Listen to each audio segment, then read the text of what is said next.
Pelo sinal da Santa Cruz, livrai-nos Deus, nosso Senhor, dos nossos inimigos. Em nome do Pai, do Filho e do Espírito Santo. Amém. Meu Senhor e meu Deus, creio firmemente que estás aqui, que me vês, que me ouves. Adoro-te com profunda reverência. Peço-te perdão dos meus pecados e graça para fazer com fruto esse tempo de oração. Minha Mãe Imaculada, São José, meu Pai e Senhor, meu anjo da guarda, intercedei por mim.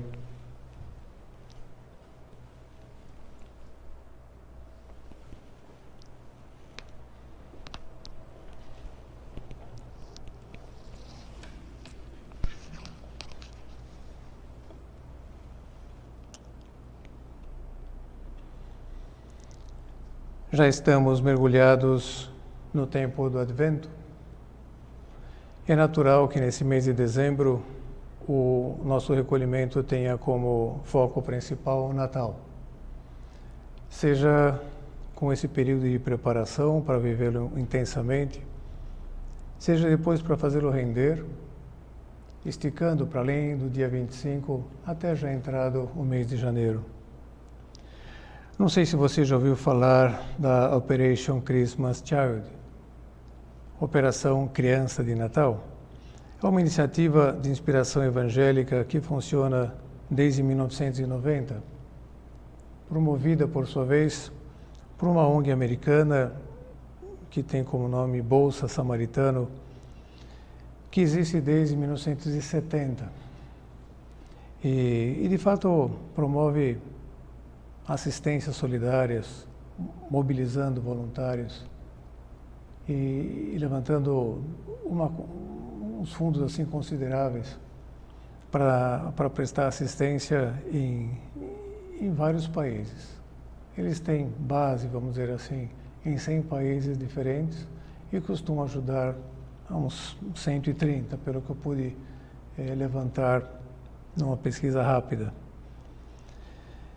E essa Operação Criança de Natal consiste em mobilizar crianças de condições financeiras assim mais privilegiadas para prepararem presentes de Natal e enviá-los a comunidades carentes dos diferentes países. Sempre promove um formato parecido, que é a criança pega uma caixa de sapato e vai identificar se vai colocar lá dentro presentes para menino ou para menina. Depois forra essa caixa de sapato de tal modo que fique bem apresentável, com papel desses de embrulho de presentes. E lá dentro coloca um material escolar, algum material de higiene pessoal, sabonetes e também alguns brinquedos pequenos. E a condição também estipulada é que escrevam uma carta de motivação, de apreço pelaquela criança que vai receber aquele presente, o quanto ela está sendo lembrada da onde a criança que está enviando se encontra, e também que coloque uma fotografia sua. Mas em geral são crianças de 7 anos, 6 anos, 8 anos. Uma iniciativa também que já vai despertando nas crianças essa generosidade, a solidariedade com os outros. Algo, de fato, de inspiração bem cristã. E eu fiquei conhecendo toda essa ONG, por sua vez, e essa Operação Criança Natal que promove, em função de um que eu considero um verdadeiro conto de Natal dos tempos atuais. No ano 2000, um rapaz de 7 anos, chamado Tyler Wolf, de uma cidadezinha próxima à Carolina, pertencente à Carolina do Norte, então preparou uma caixa dessas de sapato, decorada com material escolar, produtos de higiene, brinquedos pequenos, mais uma foto sua, e enviou e colocou essa caixa para ser enviada junto com outras, 113 milhões de caixas, que foram distribuídas por 130 países diferentes. E o seu presente, especificamente, foi parar nas mãos de uma menininha lá nas Filipinas. Era uma cidade pequena, também carente. Ela de uma família que era numerosa, 6 filhos, mais o pai e a mãe, 8 pessoas na família. E essa moça, essa menina, ficou muito impactada. Aquilo lhe fez um bem enorme, receber a cartinha que o Tairo tinha enviado e, ao mesmo tempo, a sua fotografia. Ele colocou uma foto dele vestido de cowboy, um molequinho lá, 7 anos, vestido de cowboy, a foto que ele mais gostava, nem tinha cópia nem nada, mas num ato de generosidade ele colocou lá, e porque aquela que mais significava como ele se sentia ao estar enviando aquele presente. E a menininha ficou cativada por ele e ficou aquilo só na memória. Ela, na época, até escreveu uma cartinha, mas talvez tenha enviado através da ONG, mas uma carta que nunca chegou nas mãos do menino. E o fato é que passou o tempo e quando ela já tinha ao redor de 16 anos, ela já, tendo aprendido a mexer com o Facebook, procurou o Tairo Wolff e acabou localizando ele no Face e enviou lá uma solicitação de amizade. Ele até chegou a ver aquilo, mas como era uma pessoa que ele não conhecia, ele não aceitava amizade, solicitação de pessoas que ele não conhecia, então deixou aquilo cair no vazio. E ela ficou muito chateada, falou, puxa, ele não quer saber nada de mim, mas né, na realidade ela nem tinha enviado nenhuma mensagem. Era uma coisa que na sua mente romântica a deixou ferida, machucada. Mas passados 2 anos, ela também, aquilo não saía da cabeça, ela resolveu mandar uma outra solicitação de amizade e, ao mesmo tempo, uma mensagem. Nessa mensagem dizia que ela era uma menina que tinha recebido um presente quando ela era pequena, até com uma foto dele, e que aquilo tinha feito muito bem para ela. E ele nem lembrava direito daquilo, mas foi checar com a mãe disse que sim, que efetivamente era verdade. Ele tinha enviado um presente daquela forma, que eles tinham participado naquela campanha que tinha sido lançada lá na cidade, ele mais os amiguinhos. E então ele aceitou e respondeu, né, que estava admirado, que ela tivesse encontrado, que tudo aquilo tivesse acontecido. É verdade que daí foi nascendo uma amizade e ele foi ficando cada vez mais aceso, porque os dois tinham em comum a mesma fé cristã. Ou seja, o mesmo amor a Jesus Cristo, um amor intenso a Jesus Cristo. E ao mesmo tempo, tinha o mesmo gosto pelas músicas, então tinha tantas coisas em comum, e essa amizade foi crescendo, a ponto de que, quando ele terminou os estudos dele, ele foi juntando dinheiro e se deu de presente uma viagem de 10 dias para as Filipinas. E foi lá. Era a primeira viagem internacional, foi com a respiração presa no aeroporto, no avião, e ao mesmo tempo apreensivo com como ia ser lá o encontro, ainda que eles já se tinham conversado por Skype, já tinham conversado várias vezes, trocado várias mensagens no Facebook. Mas o resultado é que, quando ele chegou no aeroporto e viu a moça, praticamente foi amor à primeira vista. Passou aqueles 10 dias e se despediu com a promessa de que voltaria para lá mais alguma vez, mas que eles continuariam em contato. Efetivamente continuaram em contato, e passado 1 ano, ele voltou para as Filipinas, mas já com a disposição de pedir a mão da moça em casamento. E ela também já estava apaixonada, conseguiram a aprovação do pai dela, mas a mãe ficou muito reticente.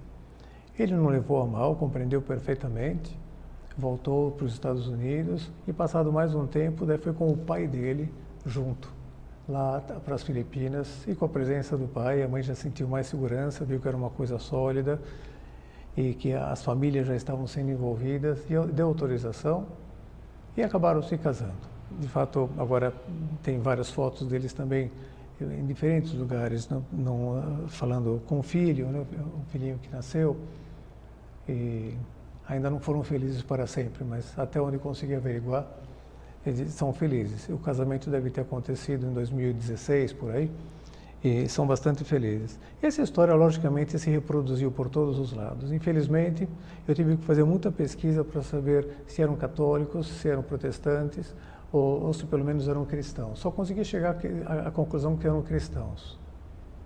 Inclusive, o Tyrell, quando chegou nas Filipinas, ficou muito admirado como numa casa tão pequena moravam lá a família, os pais e 6 filhos. Mas em nenhum lugar, assim, nas transcrições, se faz referência nem a que sejam cristãos e nem a que é uma família numerosa, que são 6 filhos.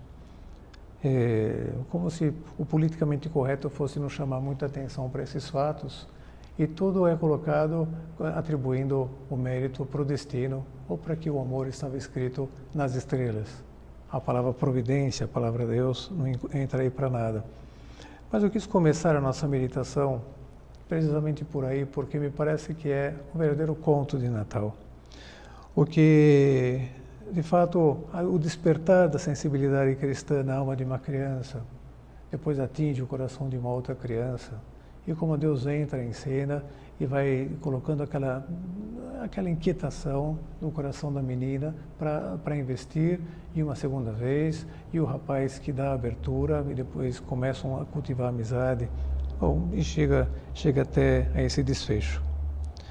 Na verdade, é um verdadeiro conto de Natal, dizia, de celebração do nascimento do menino Jesus. Em função dessa celebração, Operação Criança de Natal, é que foi enviado esse presente pelo Tyrell lá para Johan, nas Filipinas.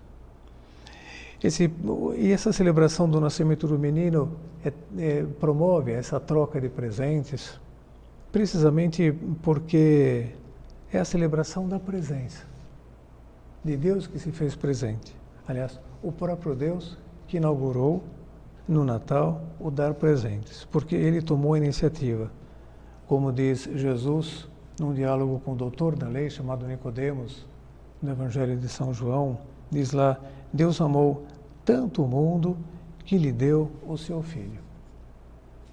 E ao dar-nos o seu Filho, gera em nós essa empolgação, esse desejo de não ficar com essa presença dele só para nós, porque o bem é difusivo. E o bem, sendo difusivo, quer tornar essa presença, também quer comunicar essa presença para as pessoas à sua volta e tenta materializá-la de algum modo, e acaba materializando em alguns obséquios. Sejam eles do ponto de vista culinário, alguns doces, um panetone, ou um bolo inglês, o que for, né, umas rabanadas, que isso sempre costuma constar na ceia de Natal, ou seja o que for, algum brinquedo para as crianças, algum aparelho para as pessoas já mais maduras. E esse é o sentido do Natal, a celebração do maior presente que Deus poderia dar ao mundo, o seu próprio Filho. E é uma manifestação, uma efusão de felicidade nossa, que cada vez vamos tendo mais consciência disso. A fé cristã popular, espontaneamente, tem comemorado assim, com trocas de presentes, com uma culinária natalina que cada cultura foi desenvolvendo a sua, e com as árvores super enfeitadas, que na realidade são expressões mais do que legítimas, segundo afirmava o cardeal Ratzinger numa homilia de Advento há bastantes anos atrás. Ele falava precisamente que esses costumes todos vão se apoiando, inclusive na liturgia, mais ainda na Sagrada Escritura. Por exemplo, ele diz, no Salmo 96 se encontra a frase: que dancem de alegria as árvores do bosque diante do Senhor, que faz a sua entrada. A liturgia ampliou a ideia relacionando-a com outras que há nos Salmos e formando assim a frase: montes e colinas cantarão louvores na presença de Deus e baterão palmas todas as árvores do bosque, porque vem o Senhor, o soberano, para exercer seu senhorio eternamente. Essas árvores que ficam revestidas de festa, esses bosques, até na selva de pedra, né, todos os prédios, revestidos de luzinhas e as árvores serpenteadas com lampadinhas, esses enfeites nas vitrines, esses adornos das árvores no tempo de Natal, diz o cardeal Ratzinger, o Papa Bento XVI, né? Não são mais que a tentativa de fazer que essa frase se converta em uma verdade visível. O Senhor está presente. Assim o acreditavam e o sabiam nossos antepassados. Portanto, as árvores devem ir a seu encontro, inclinar-se diante dele, converter-se em louvor do seu Senhor. E ele também vai canonizar a ceia de Natal, dirá, até um costume aparentemente tão exterior como a culinária de Natal, os doces natalinos, tem as suas raízes na antiga liturgia do Advento da Igreja, que nesses dias de fim de ano evoca a magnífica frase do Antigo Testamento, do livro de Joel, capítulo 3, versículo 18, que diz assim, naquele dia os montes destilarão doçura e as colinas emanarão leite e mel. E o Papa continuava, os homens daqueles tempos tinham visto nessas palavras a síntese das suas esperanças de um mundo redimido. E uma vez mais se deu que nossos ancestrais celebraram o Natal como o dia em que Deus veio realmente. Se Deus vem no Natal, reparte, por dizer assim, o mel. Portanto, tem que ser verdade que da terra emana esse mel. Onde está ele, desaparece toda a amargura. Coincide o céu e a terra, Deus e homem e o mel, e a culinária do mel, e é um sinal da paz, da concórdia e da alegria. O Papa aqui canoniza as árvores, os enfeites de Natal, canoniza a culinária natalina. E vai, então, canonizar também os presentes. Assim, o Natal se converteu na festa dos presentes, na qual nós imitamos ao Deus que se dá de presente a si mesmo e com ele nos dá novamente a vida, que só se converterá realmente em dom quando o leite da existência, ao leite da existência se acrescente o mel do ser amado, de um amor que não está ameaçado por nenhuma morte, por nenhuma infidelidade, por nenhuma ausência de sentido. Tudo isso conflui, por último, na alegria de que Deus se fez menino. O menino que nos anima a ter confiança como os meninos, a presentear e a receber presentes. São palavras super ternas e que falam diretamente ao nosso coração nesse período. O menino que vem como um presente de Deus para nós, do Pai para nós, e que nos convida a ser como Ele, a ser simples como Ele, a ser humildes como Ele, a ser pidões como os meninos sabem ser pidões. Pedem muito e pedem insistentemente até conseguir. Uma exortação que para nós encontra seu respaldo também no Evangelho, porque Nosso Senhor diz, se não vos converterdes e vos não tornardes como crianças, não entrareis no reino dos céus. Em cada Natal nos é oferecida essa possibilidade assim de modo descarado. Voltar a celebrar como crianças, fazermos crianças. Esse é um aspecto da teologia espiritual cristã muito cara a São José Maria Escrivá. Deus o levou por esse caminho. E à medida que nós vamos aprofundando no conhecimento da sua vida, da vida de São José Maria, e no conhecimento do Opus Dei, a instituição que ele fundou, torna-se cara também a nós, a teologia da infância espiritual, da vida de infância. São José Maria Escrivá acabou recebendo de Deus esta dádiva, em que se lhe desenvolvesse uma profunda, eterna devoção ao menino Jesus. Na infância, aprendeu a rezar uma oração muito singela, diz assim, ó meu menino Jesus, és menino como eu, por isso eu te quero tanto e te dou o coração meu. Faz lembrar também uma oração que no final do ano passado, em dezembro do ano passado, invadiu também várias páginas da internet com uma oração do do Papa Bento XVI quando tinha 7 anos de idade. De fato, é muito terna. Diz: querido menino Jesus. Na verdade, na Alemanha, em cada lugar se escrevem cartas pedindo presentes para alguém diferente, né? Em alguns países, na Bélgica, por exemplo, se escreve carta para São Nicolau, que é a figura do Papai Noel, que dá origem ao Papai Noel que nós conhecemos. No Peru, por exemplo, se escreve a carta para o menino Jesus, para trazer os presentes. Lá na Itália se escreve a carta para uma bruxa, mas uma bruxa do bem, a Befana. Na Espanha, quem traz os presentes são os reis magos, os mesmos que foram levar presentes para o nascimento do menino Jesus, que é comemorado no dia 6 de janeiro, a festa da Epifania. Mas na Alemanha, como no Peru, também é o menino Jesus quem traz os presentes no Natal. Então a carta é dirigida para ele. E o cardeal Ratzinger, então, molequinho de 7 anos, escrevia assim: querido menino Jesus, desça rapidamente à terra. O Senhor trará alegria às crianças. Também me traga alegria. Gostaria de um Volksgott, não sei como se fala, um livro de orações, a tradução. Roupas verdes para a missa, acho que ele era coroinha na missa, com essa idade talvez, e um coração de Jesus. Eu serei sempre bom. Saudações do Joseph Ratzinger. Essa carta que ele escreveu. Me fez lembrar, confesso também, o Andrea Bocelli. Andrea Bocelli, das muitas músicas que tem no seu CD de Natal, tinha uma extremamente terna, que se intitula Caro Gesù Bambino, que ele diz que é a sua predileta. Vocês devem ter ouvido essa música alguma vez. Caro Gesù Bambino,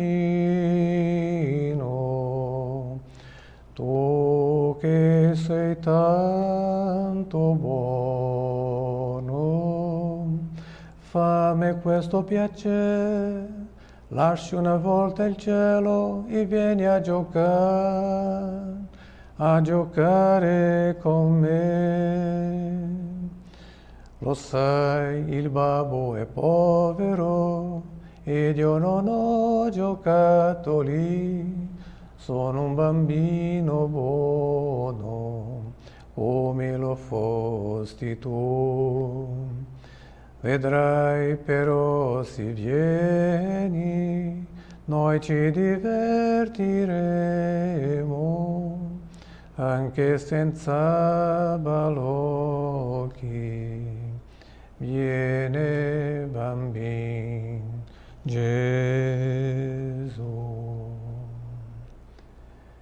Querido menino Jesus, você que é tão bom, me dá essa satisfação, me dá esse prazer.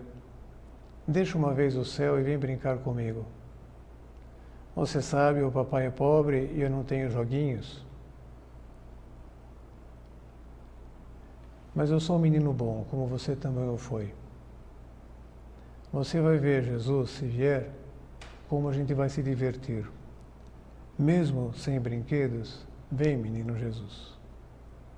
Essas cartas ingênuas, essas orações singelas, que me referia à vida de infância que São José Maria Escrivá se viu movido a desenvolver a partir dessa devoção terna ao menino Jesus.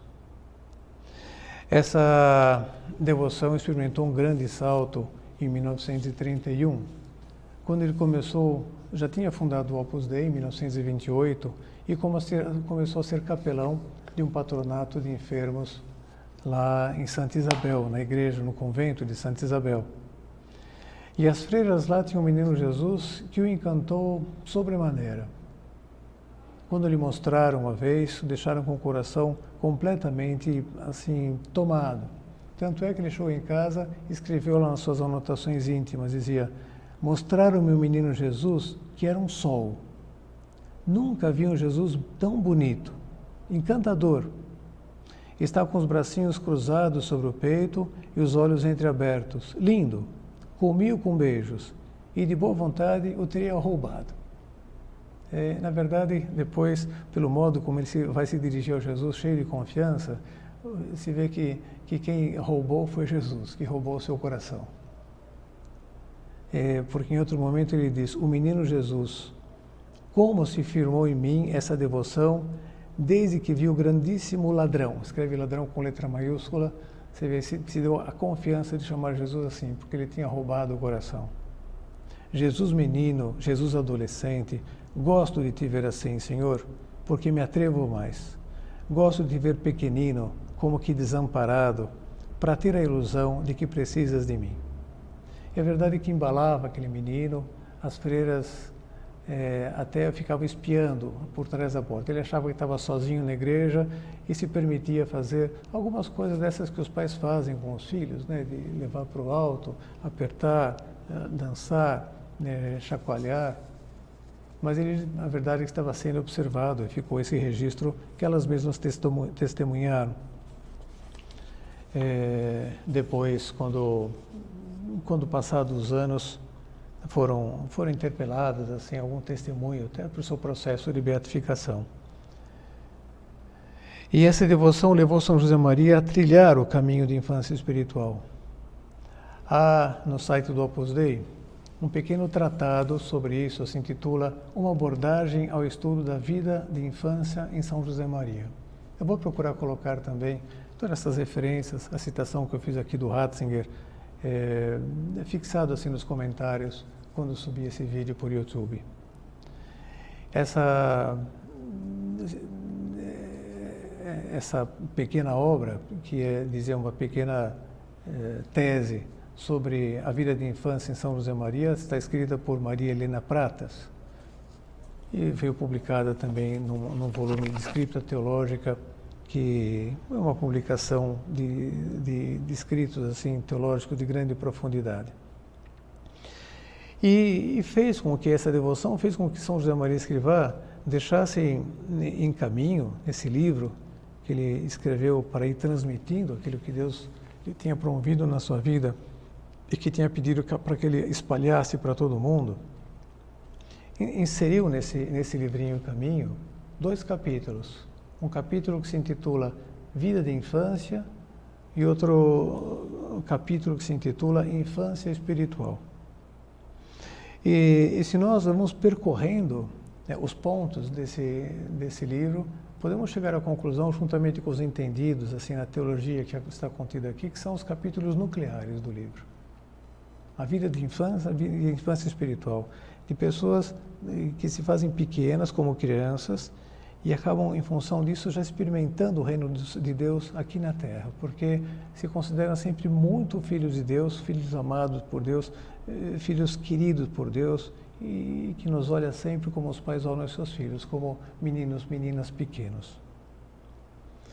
E não pensemos que se trata de uma proposta adocicada, essa da infância espiritual, da vida da infância, frouxa, acomodada.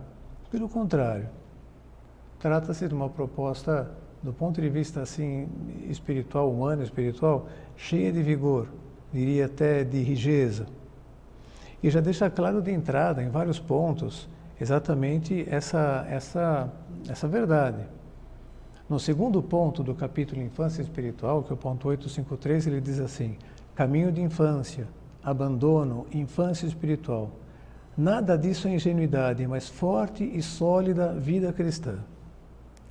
Em outro ponto, fala até de modo enérgico: a infância espiritual não é idiotice espiritual, nem moleza piegas. É caminho sensato e vigoroso, que por sua difícil facilidade, a alma tem que empreender e prosseguir, guiada pela mão de Deus.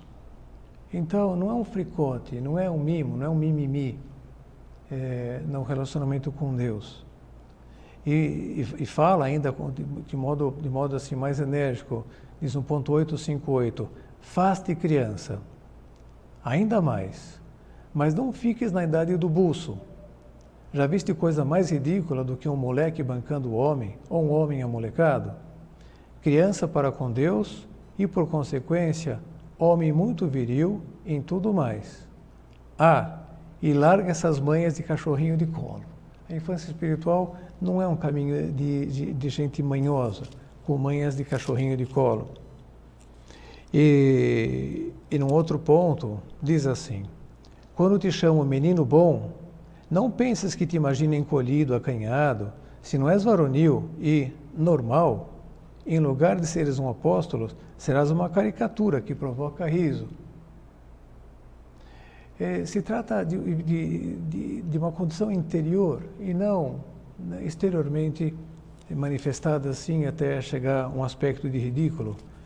Ele utiliza uma expressão até mais forte.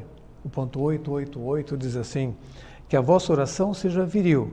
Ser criança não é ser efeminado. Ou seja, sem fricotes, sem trejeitos. Se trata de ver-se diante de Deus como um menino pequeno e, em função disso, crescer, agigantar-se. E ele entendia assim, meu amigo dizia no prólogo de um livro que escreveu para a contemplação dos mistérios do Rosário, se queres ser grande, faz-te pequeno. E para ser pequeno é preciso crer como creem as crianças, amar como amam as crianças, abandonar-se como se abandonam as crianças, pedir como pedem as crianças, e por esse caminho. Essas palavras não são literais, mas corresponde exatamente àquilo que ele queria transmitir. Trata-se, então, de cultivar as virtudes das crianças, como fruto dessa devoção terna ao menino Jesus. Que virtudes são essas? A gente pode enumerar uma porção. Eu me detive em 3. A simplicidade, a humildade e a audácia. Ser pessoas simples, que significa em tudo ser muito sinceros, muito verdadeiros. As crianças pequenas não sabem mentir, não aprenderam a mentir. E ele faz referência precisamente a isso no ponto 868, diz assim, faz-te pequeno, bem pequeno, não tenhas mais de 2 anos, ou 3 quando muito, porque os meninos mais velhos são os espertalhões que já querem enganar os seus pais com mentiras inverossímeis. É que tem a maldade, o fomes do pecado, ainda que lhes falte a experiência do mal, que lhes ensinará a ciência de pecar, para encobrirem com uma aparência de verdade a falsidade de suas mentiras. Perderam a simplicidade. E a simplicidade é indispensável para sermos crianças diante de Deus. A simplicidade que me leva a ser uma pessoa sempre muito sincera, muito verdadeira. E ele aplica essa sinceridade, por exemplo, na direção espiritual, com o diretor espiritual, com o sacerdote com quem a gente se abra, com quem a gente se confessa, mas também pode ser estendida para toda a nossa vida, no relacionamento familiar, no relacionamento de trabalho, no relacionamento social. Não deixar margem para mentira, nem aquilo que as pessoas chamam, de modo bastante incoerente, de mentirinhas sociais. A gente já brincou alguma vez, já falou alguma vez, que a gente pode beber socialmente, aliás, deve beber socialmente. Mas não dá para falar de mentiras mentir socialmente. Porque a mentira, ela destrói a vida social, destrói a confiança das pessoas. Mas falando sobre a direção espiritual, ele diz assim no ponto 862, menino bobo, no dia em que ocultares alguma coisa da tua alma ao diretor espiritual, deixaste de ser criança, porque perdeste a simplicidade. Ou seja, uma pessoa que vai para a direção espiritual para fazer boa figura, e não para expor a sua alma, para que entre aí a luz de Deus e o ajude a crescer, a desenvolver aquelas virtudes e a purificar, se há alguma coisa que purificar depois no próprio sacramento da confissão. A simplicidade, por um lado, e depois a humildade. A humildade, em modo particular, diante das nossas faltas, dos nossos defeitos, diante de nós mesmos. E, eventualmente, até diante dos outros, porque muitas vezes nossos pecados, nossas faltas, nossos defeitos ficam patentes. Patentes e inegáveis, dizia Monsenhor Escrivá também. Há vários pontos em que ele vai abordando as coisas desse ponto de vista como exercício da infância espiritual. Por exemplo, o ponto 870 diz assim, não queiras ser grande, criança sempre, ainda que morras de velho. Quando uma criança tropeça e cai, ninguém estranha, seu pai se apressa a levantá-la. Quando quem tropeça e cai é adulto, o primeiro movimento é de riso. Às vezes, passado esse primeiro ímpeto, o ridículo cede lugar à piedade. Mas os adultos têm que se levantar sozinhos. A tua triste experiência cotidiana está cheia de tropeços e quedas. Que seria de ti se não fosses cada vez mais criança? Não queiras ser grande, mas menino, para que, quando tropeçares, te levante a mão de teu Pai Deus. Não queiras ser grande, mas meninas, poderia colocar no feminino perfeitamente.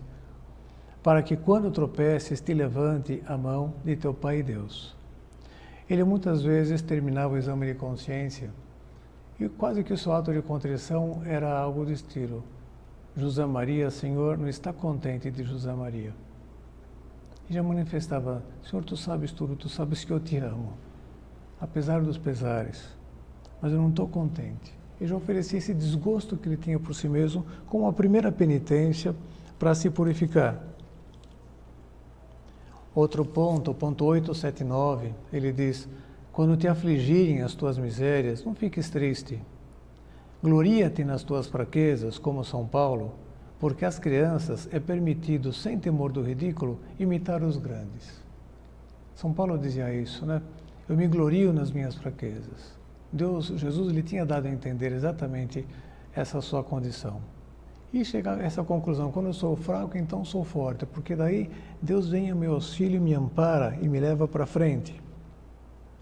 No ponto seguinte, o ponto 880, ele volta à carga.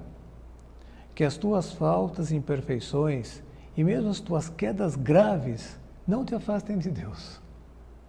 A criança débil, se é sensata, procura estar perto de seu pai. Não existe o perdido por um, perdido por mil. Se eu tenho consciência de uma falta, ainda que essa falta seja grave, vou tentar fazer um ato de contrição perfeito, me agarrar na mão de Deus, Pai, Paizinho, Paizão. E vou em frente, vou confiar que Ele vai me levar adiante. E eu poderia citar aqui, multiplicando os pontos, porque, de fato, são muito consoladores. Um exercício, de fato, rijo, de vida cristã sólida.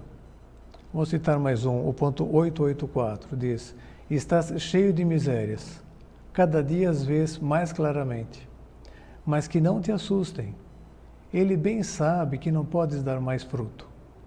As tuas quedas involuntárias, quedas de criança, fazem com que teu Pai Deus tenha mais cuidado e que tua mãe Maria não te largue da sua mão amorosa. Aproveita-te disso e quando diariamente o Senhor te levantar do chão, abraça-o com todas as tuas forças e encosta a tua cabeça miserável no seu peito aberto, para que acabem de enlouquecer-te os latejos do seu coração amabilíssimo.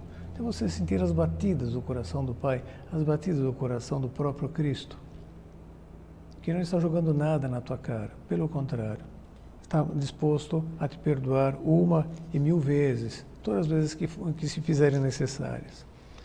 E depois dizia a virtude da audácia. Então, a simplicidade, a humildade, a audácia.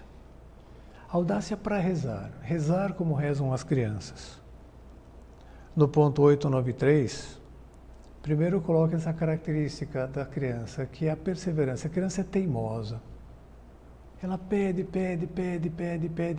até que ela consegue. E ele diz: perseverar. Uma criança que bate a uma porta, bate 1 e 2 vezes, e muitas vezes com força e demoradamente, sem se envergonhar.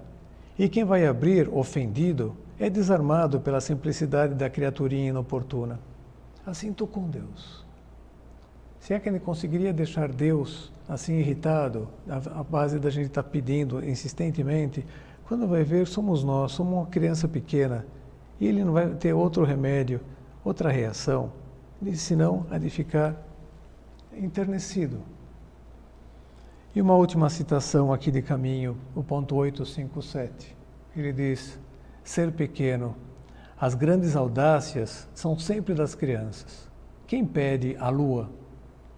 Quem não repara nos perigos ao tratar de conseguir o seu desejo? Colocai numa criança dessas muita graça de Deus, o desejo de fazer a vontade dele, muito amor a Jesus, toda a ciência humana que a sua capacidade lhe permita adquirir, e tereis retratado o caráter dos apóstolos de hoje, tal como indubitavelmente Deus os quer.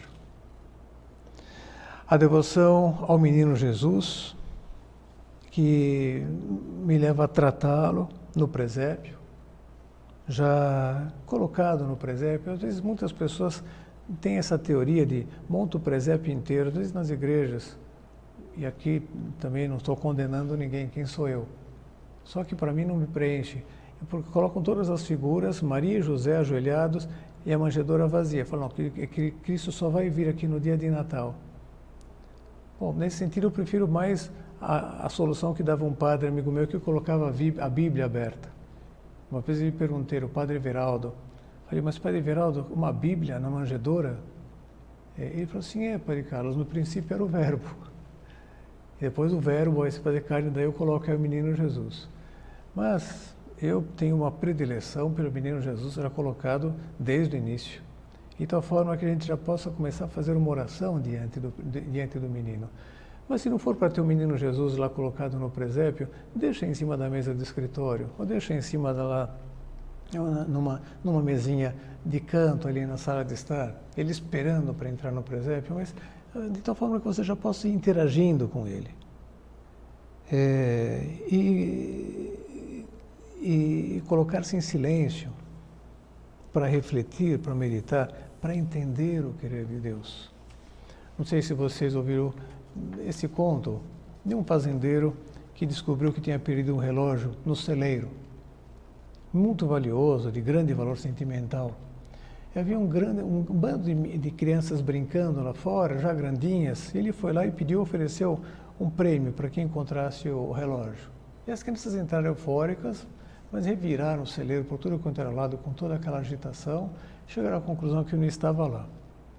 O único que não tinha entrado tinha sido um molequinho, mais pequenininho. E as crianças já desistiram de procurar e foram brincar, e o velho ficou lá sozinho. E o menininho falou assim, posso tentar? O fazendeiro, que não tinha nada a perder, falou, claro, entra lá. Daí ele entrou, e dali a pouco trouxe o relógio de volta. E daí o velho perguntou, nossa, mas como é que você conseguiu encontrar? O menino respondeu, eu não fiz nada, a não ser ficar sentado no chão, escutando. E ao ouvir o tic-tac do relógio, eu apenas olhei para a direção certa e fui lá pegá-lo. E a moral da história diz assim, uma mente em paz pode pensar melhor do que uma mente confusa. Dê alguns minutos de silêncio à sua mente todos os dias, pois assim você ouvirá a voz de Deus, que te conduzirá na direção certa e lhe ajudará a definir a sua vida. Isso nós podemos fazer, sem dúvida, diante de um presépio, ou diante de uma imagem, ainda que seja uma estampa, uma gravura do menino Jesus nesses dias. Fomentar esse desejo. Ao mesmo tempo, redescobrir os contos de Natal, isso nos ajuda a ser crianças. A editora Quadrante tem contos de Natal publicados, a editora Cultor de Livros tem contos de Natal publicados, e há outras muitas editoras que também têm. Dizia um autor espiritual, de cada vez que lemos um conto de Natal, há um registro imaterial que se cria. Há uma memória que guardamos com carinho e que passamos a associar aos valores essenciais desta quadra, como a bondade, a partilha, a entreajuda ou a esperança. Porque esses são os valores que nos são transmitidos pelas personagens que habitam as narrativas natalinas. Passados de geração em geração, os contos de Natal permanecem não só nas estantes das nossas casas ao longo dos anos, mas dentro de nós. Vale a pena repassá-los e também não privar as crianças desse tesouro e transmitindo para elas, crianças, adolescentes e não tão crianças assim. A nossa vida deveria ser um verdadeiro conto de Natal, mais do que esse com que eu abri a nossa meditação de hoje, do Tariel Wolff e a Joan Marchand. Um conto que não vai ser publicado, nós mesmos não quereremos que seja publicado, mas que fará parte sempre da nossa história de amor com Deus, dessa nossa terna devoção ao Menino Jesus, que nos induz a ser pequenos como Ele, e em função desse empequenecimento no modo de tratar a Deus, nos convertemos em gigantes, para cumprir a sua vontade em tudo. Vamos pedir a Nossa Senhora, pedir a São José, que nos façam trilhar de fato esse caminho da vida de infância espiritual. E especialmente nesse período do Advento e depois no período do Natal, perder o pudor de levar à prática um conselho que São José Maria Escrivá dava nesse livro Forja, e com ele nós terminamos a nossa meditação. Chega-te a Belém, aproxima-te do menino, embala-o, diz-lhe um monte de coisas ardentes, aperta-o contra o coração. Não falo de criancices, falo de amor. E o amor manifesta-se com fatos, na intimidade da tua alma, bem o podes abraçar. Antes de terminarmos, vamos fazer o nosso breve exame de consciência. Ato de presença de Deus. Encaro o Natal e tudo o que ele comporta, enfeites, troca de presentes, ceia com familiares e amigos, como o que verdadeiramente é, a comemoração cheia de agradecimento pelo maior presente que Deus poderia dar ao mundo, ou seja, o seu próprio Filho, para realizar a nossa redenção e viver para sempre conosco.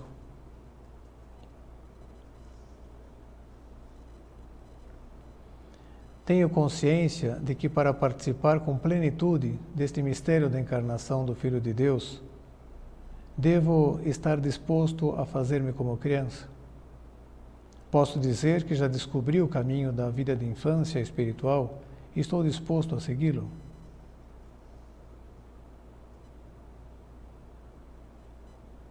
Procuro ser sempre simples no modo de relacionar-me com Deus e com os demais. Essa simplicidade se manifesta na forma como sou sincero com Deus, com os outros, comigo mesmo. Peço ao Menino Jesus que faça crescer em mim esta simplicidade.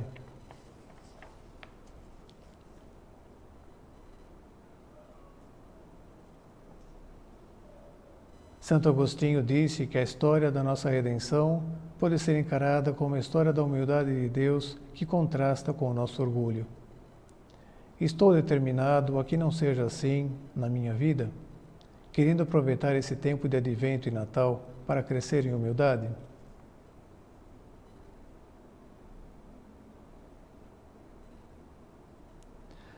As crianças costumam ser audazes e insistentes nos seus pedidos. O saber-me como um menino diante de Deus me leva a ser muito atrevido e ambicioso na minha oração de petição, seja pelas coisas da minha família, dos meus amigos, do meu trabalho e também as minhas mais pessoais.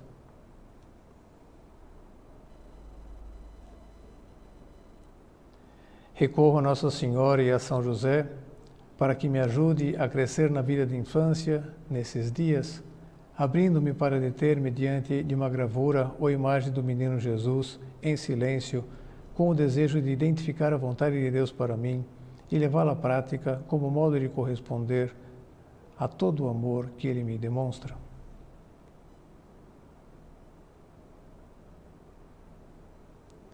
Ato de contrição.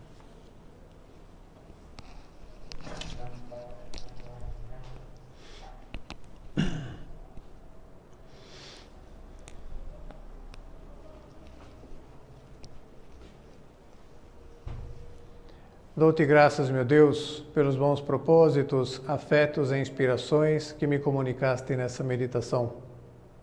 Peço-te ajuda para os pôr em prática. Minha Mãe Imaculada, São José, meu Pai e Senhor, meu anjo da guarda, intercedei por mim.